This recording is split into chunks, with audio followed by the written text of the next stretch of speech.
Hello mga kakusina! Sa araw na ito ay gagawa kami ng kilawing bangus na may gata. Isang isda lang ito at kailangan tanggalin lahat ng kaliskis bago gawin natin ang kilawin.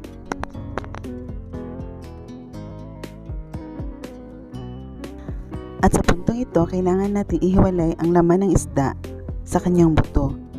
Kailangan maingat nating maihiwalay ang laman ng isda sa kanyang buto.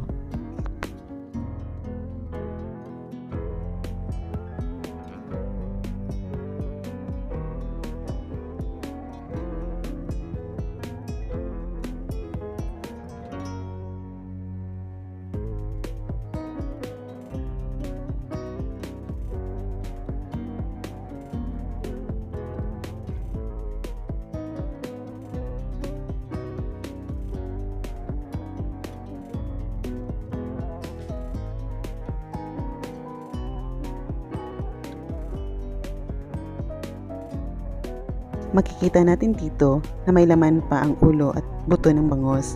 Pwede natin itong gawing tinola para naman hindi sayang.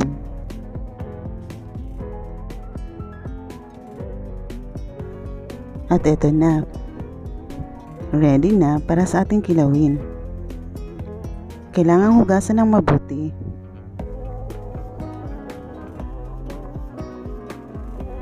At this point, pwede natin tanggalin lahat ng mga palikpik at nakikita mga buto-buto ng bangus para naman safe natin kainin.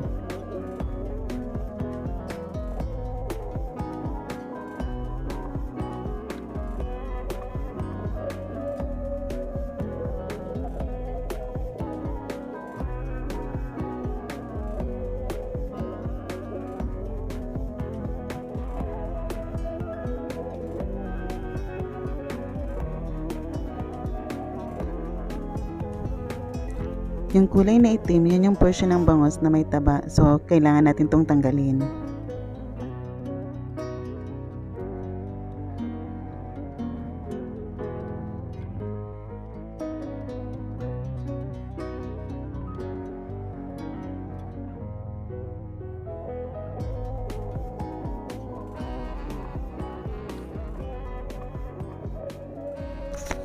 Lahat ng buto na ating makikita, kailangan tanggalin.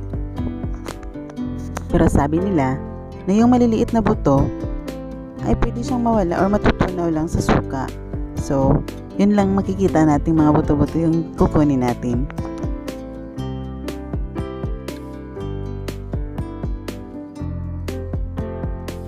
Kailangang hiwain sa gitna ang isda.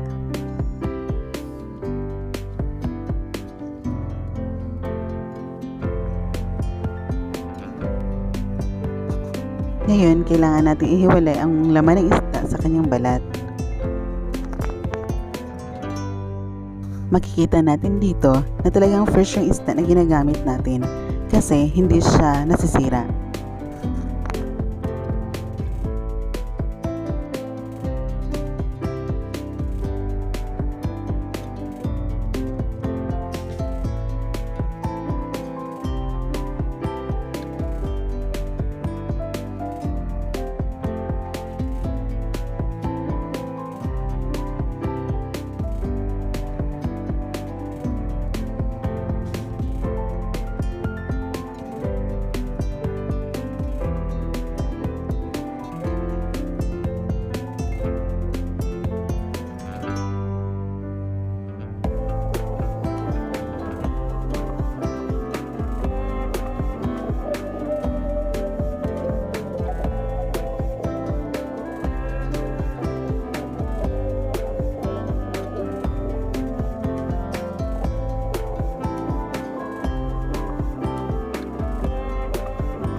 Hiwain natin yung isda sa desired na size na gusto natin.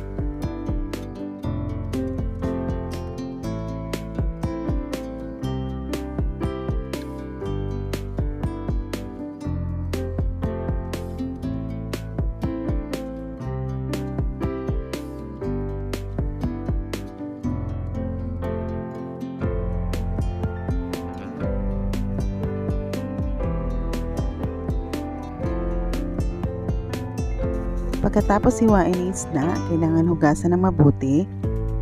Kailangan makailang ulit mong hugasan ito hanggang yung tubig na ginagamit mo ay magiging malinaw para talagang malinis.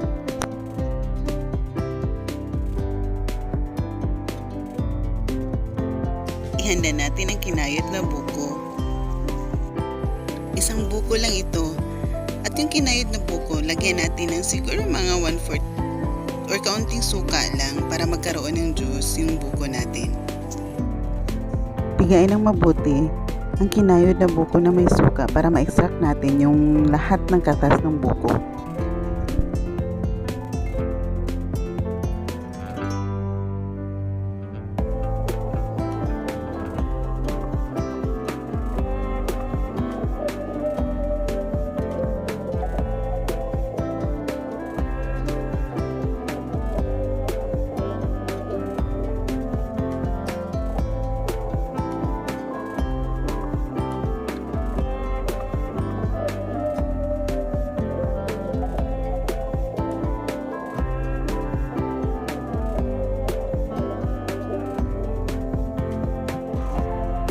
Ito na yung coconut milk natin na gagamitin natin sa ating kilawin na bangus na may gata.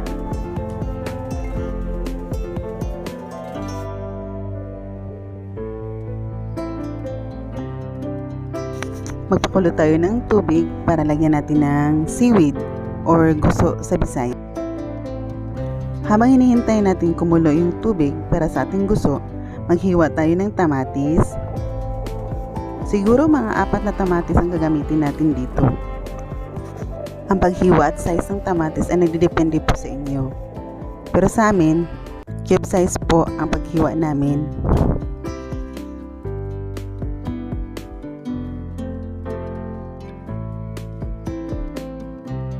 Naghanda din kami ng 2 pirasong medium size na sibuyas. Hiwain din katulad ng paghiwa ng ating tamatis. At sa oras na ito ay ready na po ang tubig na ating pinakuluan para sa ating guso. Ilagay natin lahat ng guso. Pero siguro hindi ito mauubos para sa ating kilawin kasi medyo marami. Siguro maglagay lang tayo ng kaunti. Pakuluan ang guso ng siguro mga 1 to 2 minutes lang para hindi siya masyadong malata.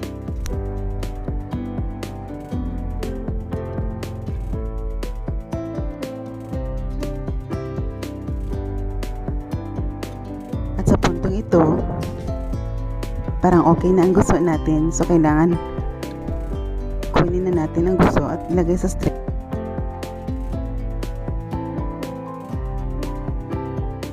Pagkatapos, hugasan natin ng mabuti para matanggal yung mga slime niya. At ituloy natin ang paghiwa ng ating pipino. Siguro, mga 3/4 lang ng pipino ang gagamitin natin para hindi masyadong marami.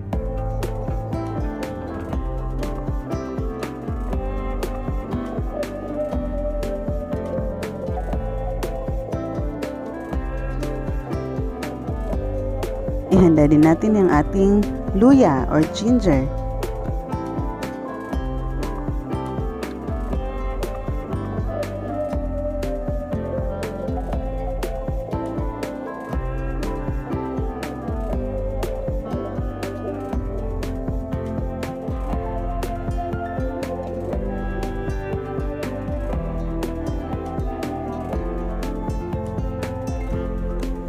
Eto, ready na ang ating mga spices.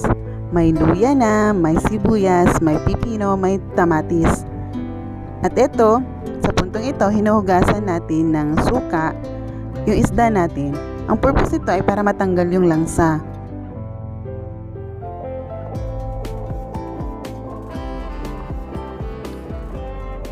Maglagay ng suka sa bowl natin. Pero mas talagang masarap yung suka, no? Pag sa niyog talaga. Lagyan ng asin. At ilagay na ang ating mga ricados. Una yung luya, yung sibuyas,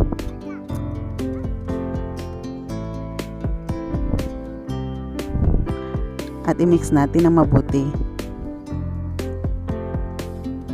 At isunod natin yung kamatis.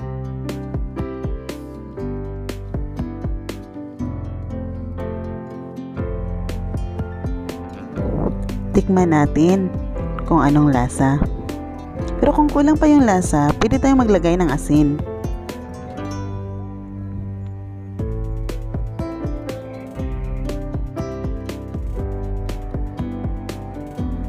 At isunod natin yung isda.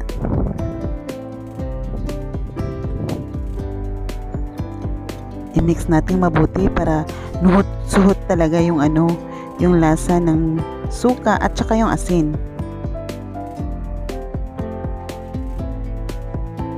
Tikman ulit natin kung ano talaga yung lasa, kung matabang ba or maalat na. Siguro kulang pa, so dagdagan natin ng asin.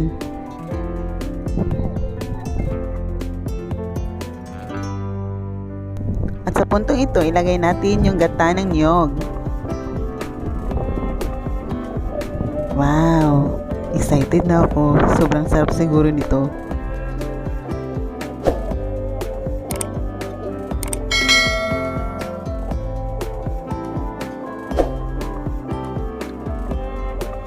Ilagay na rin natin yung pipino. At i-mix natin ng mabuti.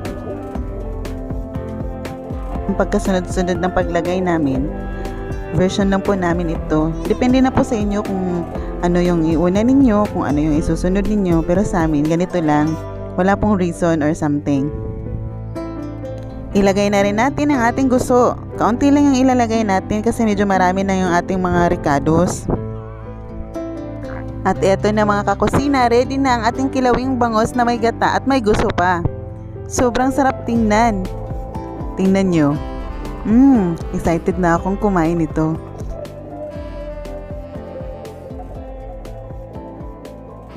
Salamat po sa inyong panonood mga kakusina. Sa susunod po na aming mga video, pasensya na po kung ganito yung pagkatagalog natin kasi talagang Bisaya po ako. Salamat po!